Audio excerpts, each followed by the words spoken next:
is up, you guys? What is up? Welcome back to the channel. I hope you guys are having a great week and a good weekend. It is Saturday, you guys.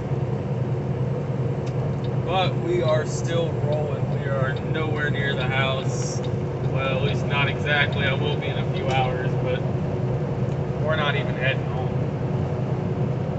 So we are driving down I-57 right around Mount Vernon, Illinois, and we are heading out to Fairburn, Georgia. We got this load we're dropping off, and we got another load we're picking up going to Moreland, Kentucky.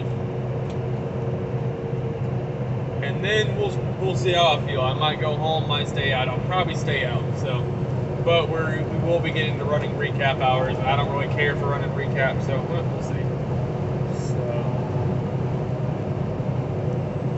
But we just came from Wisconsin, dropped my load off in Wisconsin yesterday evening, and then went down to Illinois, picked up this load, and like I said, we're heading down to Georgia. So, but real quick, I got a story I want to tell you guys. You guys might find it amusing. So, when I was up in Wisconsin, right, I dropped my load off, and then I was heading down to go pick up my next load. And my girlfriend had asked me, she told me, she didn't ask, she said if I did not bring her any cheese back from Wisconsin, that I couldn't come home. So, I pull into this little, I think it was a Quick Trip, and I'm in there, and I'm gonna go grab some cheese, right? I'm in there, I'm looking around, I'm looking for cheese. I'm in the dairy section, and I see these bags, right? These milk crates in the freezer, right? And I'm looking like, okay, cool. So the last time I got her a bag of cheese, it was in these big bags, right? I go, and I grab these bags, and I'm like, that's not cheese. This is like really squishy. Like, what the fuck? And I look, and then I'm looking what's in my hand, and what was in my hand was just milk. It was a bag of milk. Like a gallon bag of milk.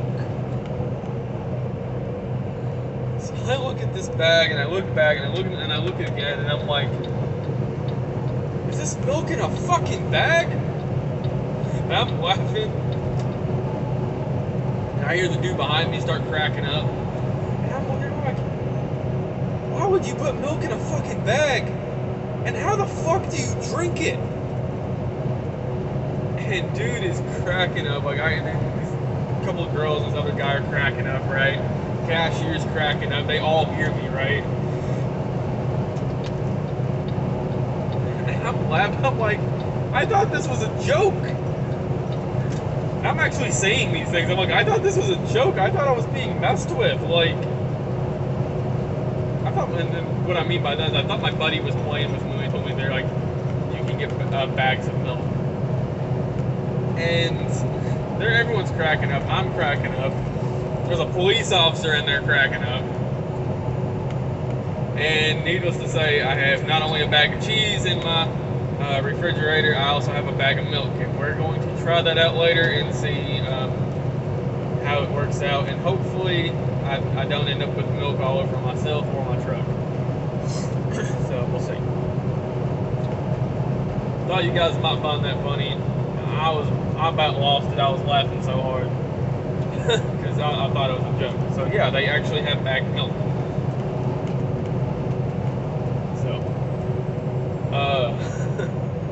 Here's that little funny story. So now to get into the important shit, right? So, as far as USA and people wanting to come over, unfortunately, USA's kind of started on a little bit of a hiring freeze. I believe they're still bringing on people kind of slowly, but they're not really bringing many people on right now because they have had so many people come over in the last several months. Like the last 6 months, I'm willing to say they probably had hundreds of people come over. Like, I mean, just a big influx of just all types of people coming over, mostly independent contractors and owner-operators. So they're kind of having to put a freeze on bringing people over. One, they've still got to get all these people in and get them through their orientation, get them trucks, or get their trucks processed in, or whatever the case may be, right? They don't really get them trucks, but you know what I'm saying. And of course, with that, you know, your dispatch managers and your different fleets. Like, I'm in Fleet 1. You know, I think there's like 12 fleets, 12 or 13. I might be wrong. I'm not sure exactly. But they, you know, they've got to get more dispatch managers, open up more fleets. You know, and basically all that is, for those who don't know, is, yeah, you pick your own loads, but you have a dispatch manager that, like, if you pull a load off it's a brokerage load, they help assign it to you, right? And then that dispatch manager is also there to, like, help you out if you have any problems. Like, they're just like a resource and somebody that's there for you if you need any help, have any questions or whatever. So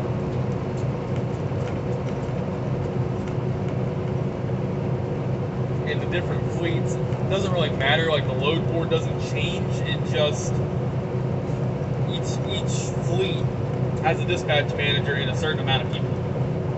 So that's all that really is. So unfortunately, you know, they're having to do all that, get more people, and of course, get more freight as well. Make sure they got plenty of freight for everybody, which there's still a lot of freight. They've been opening up more people, more and more customers, more freight options and whatnot. So some people still complain about the all-inclusive rate on the brokerage loads, but it's opened up a lot more freight. So I think it's going to be better in the long run. I don't have no complaints out of it. Yeah, you lose a little bit of that fuel surcharge, but at the same time, you get more options, more freight. And sometimes, a lot of times, it pays more, so, or you end up making more money with it. So, damn. Wind's blowing kind of hard. It has been storming like hell. I'm finally at where it's dry, but it's still, wind's kind of blowing hard, and it's still kind of dark out, so it might end up storming again. I don't know. I had to pull over last night. It was storming so bad. It was pouring down rain. You could barely see. Wind was blowing real hard. Plus, it was real dark out, so I pulled over and just went to bed. So now I got going this morning, and it started pouring down rain as soon as I got going. So,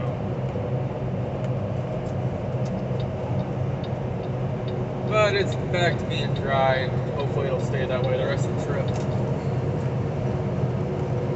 But anyways, y'all. So there's that little info for you.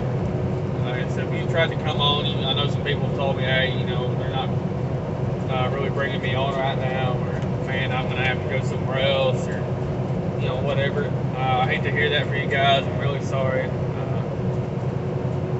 kind of is what it is, I guess. But they'll be opening more lanes up and getting more people in here. It's just gonna take some time.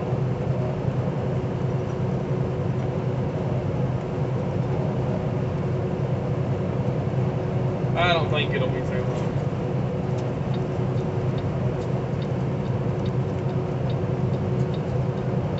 So, in 2.25 miles, keep right to I-57 South.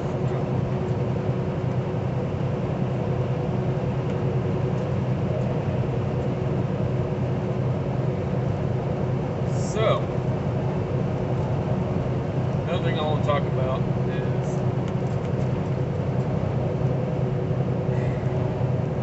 you know, like I said, I've been having a talk with a few other USA drivers. Matter of fact, there was one driver, me and him were talking yesterday.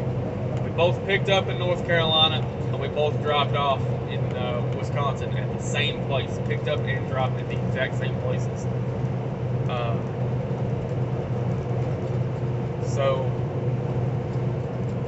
me and him were talking while I was getting unloaded, and we were kind of having a conversation about things at USA, and we both agreed that it's a pretty damn, in our opinion, it's a pretty damn good company because you have so many options here, right? To do different things, and while still have the freedom to go home when you want, to be out when you want, and to make pretty damn good money.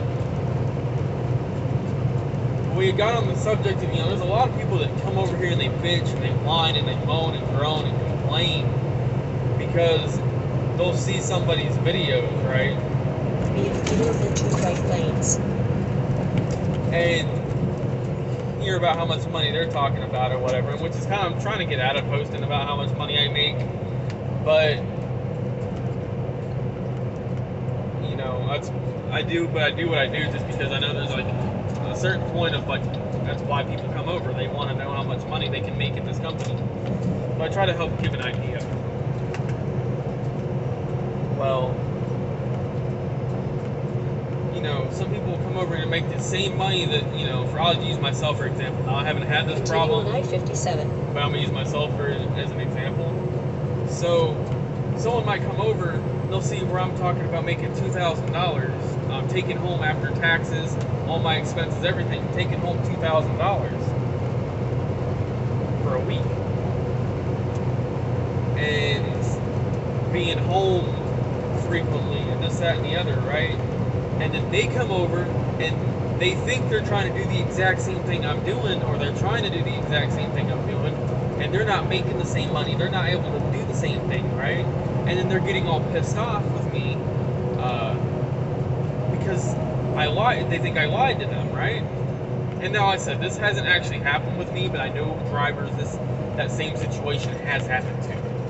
I'm just using myself as the example. So here's the thing. You have the freedom to basically do damn near whatever you want here in USA, as far as when you're out, when you're home, where you go, how you run, all that. You're basically free to do whatever, right? You have to find your niche. You have to find your spot and what works for you, not what works for somebody else. Now, yeah, what works for somebody else might work for you, but it's probably not going to work as well for you as it does for them, or it might work a little better. Or you could take, see what they're doing, and it might give you an idea to mix it up, put your own little twist on it, and then that worked better for you. But you can't expect to come over and run the same way another person does and make the exact same money.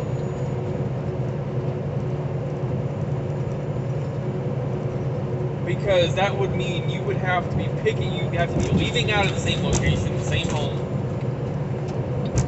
picking up at the exact same spot at the exact same time, driving the exact same way, all the way back to the receiver, dropping off the exact same time, getting unloaded the exact same time, and everything would just have to be the exact same. And that's not going to happen. So you gotta come over and you gotta find your niche, you gotta find your spot and your way of doing things. And then that's when you'll start making your money and you'll start making your home time.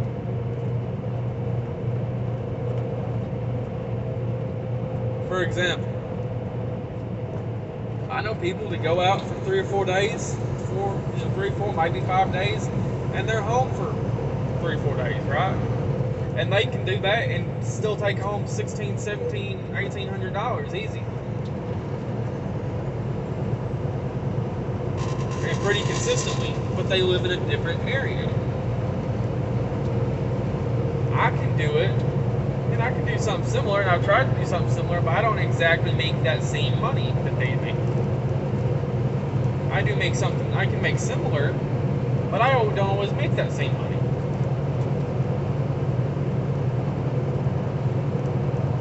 And that's perfectly fine. Like I said, you gotta find your niche and your spot. I'm discovering, I think my spot,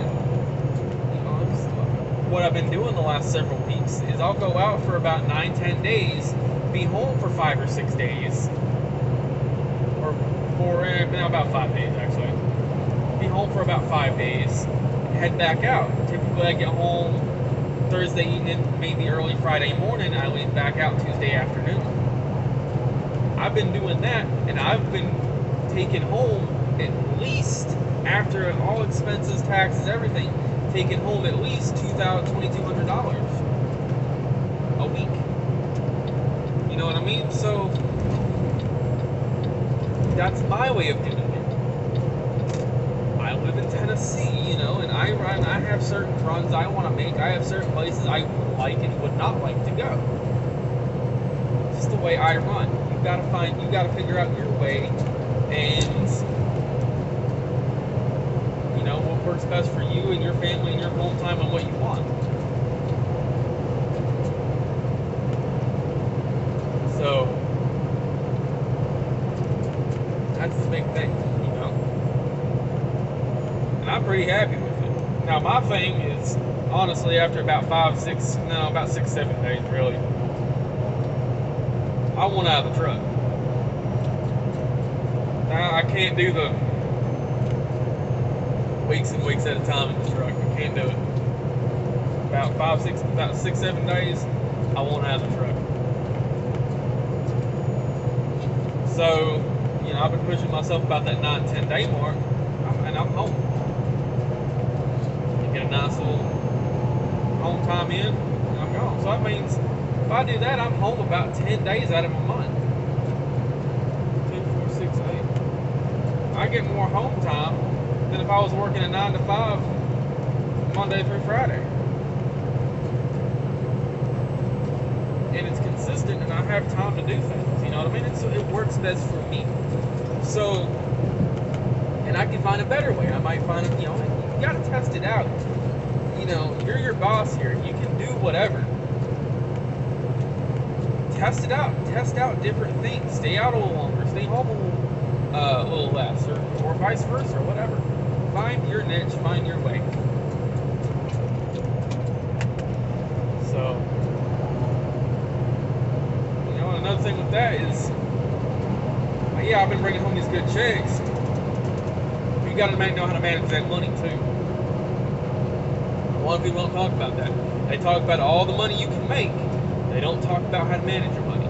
Now, only you can figure out exactly how you need to manage your money based on your specific needs. But you just got to learn how to manage money in general. You know, your specific, I can't tell you exactly what you need to do. But basically, I can say if you go out and blow all this money, then that's not going to matter. For me, my mindset, I'm always broke. I constantly tell people I'm broke. $2,800 sitting in a bank account, I'm broke. Most of my shit goes into savings. And right now we're trying to move, so most of my money's going towards that, you know. But you got to be able to manage your money too. Like I said, you know, can't be, if you blow all of it, it ain't gonna matter. So once I move, I'm gonna tell y'all, my plan is I'm gonna save up and I'm gonna buy another truck. I'm not sure exactly what kind of truck I'll get. It's gonna be an older truck. I'm gonna get an older truck, but you know, I'm gonna save up, and my goals within the next year, hopefully sooner. I'd really like it to be within the next 6 months. I'm gonna go and I'm gonna buy another truck. I might go to an I might go to a truck auction and buy one. I might go buy one from a private seller. I might go buy one from a truck lot. I don't know yet. I would really like an old FLD 120 or 132, or just a classic or classic XL. You you know, the classic body styles, Freightliner Classic, you know what I'm talking about? I want one of those. Might even settle for the base model one. I just want something manual, with a good motor and actual freaking gauges, not some chintzy little gauge buster. That's just my wants, right? But anyways, y'all, no, I can come to USA and do that, and I've seen other people do it. You know, it was something I kind of wanted to do. I heard you could do it, but I hadn't seen anybody else do it, and I was thinking, it's probably too good to be true. Well, Tony did it, Frank did it, and they both showed me, hey, it is possible, and it's not as hard as it seems. So, which is what I love about the two dudes. They've showed me shit that, like, I didn't think was possible. It's very possible, and it's not that hard. So, you know, appreciate it. But, you know, I'll do that, put somebody in this truck, or maybe I'll give this truck back. I'd really like to put somebody in this truck. But we'll see, you know. We'll figure out what works. So, anyways, you guys, I know we're probably getting a little long here. About to cut it short, go ahead and get out of here, get back to driving. So, I appreciate you guys watching. If y'all would like, share, subscribe, and let me know if you have any questions. Yeah, I appreciate you guys, I really do. All the comments and the likes and whatnot, and I appreciate it, I really do. So, got big plans coming. I'm excited to get started on them. But it's got to take it one day at a time. So, we'll see what happens. Peace out, guys. Y'all have a great day.